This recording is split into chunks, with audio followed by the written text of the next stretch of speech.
I'm kind of curious about some of the work that I've read that you've been doing, and I think it would be good to share that, about your work around learning science and how you're proposing more experiential and learning by doing approach with your sort of student outreach programs that have allowed those in disadvantaged areas to access the excitement of scientific research.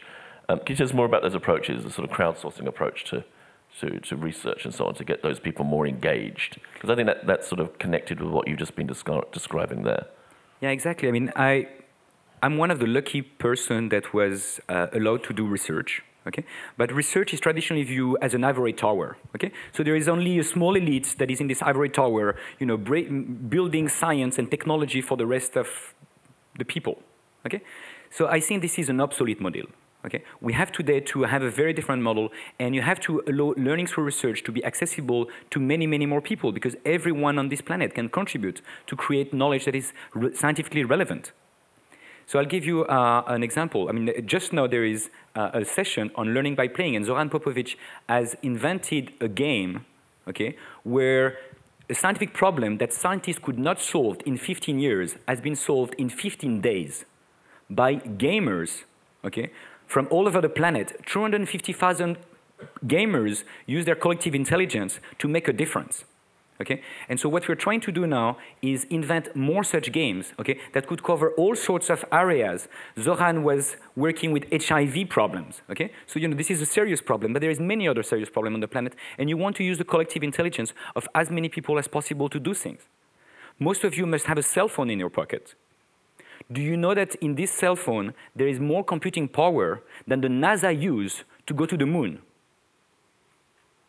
Do you know that there is more sensors in this cell phone that most scientists have been able to use for most of scientific history?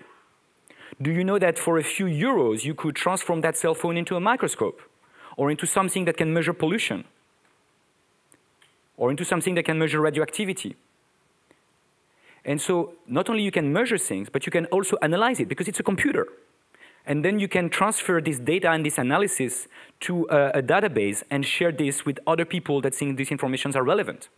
And then collectively you can be building knowledge. Okay? So this is what's happening, where people are not only learning, they are also contributing to their own knowledge while contributing to the global knowledge simultaneously.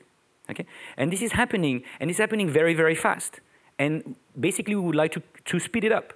Okay? And make it available to any children, anywhere, any adult, anywhere. I give you an example that, you know, is close to Ruth, and then she can bounce back on this. I've got some friends that, you know, in Congo, they work with pygmies.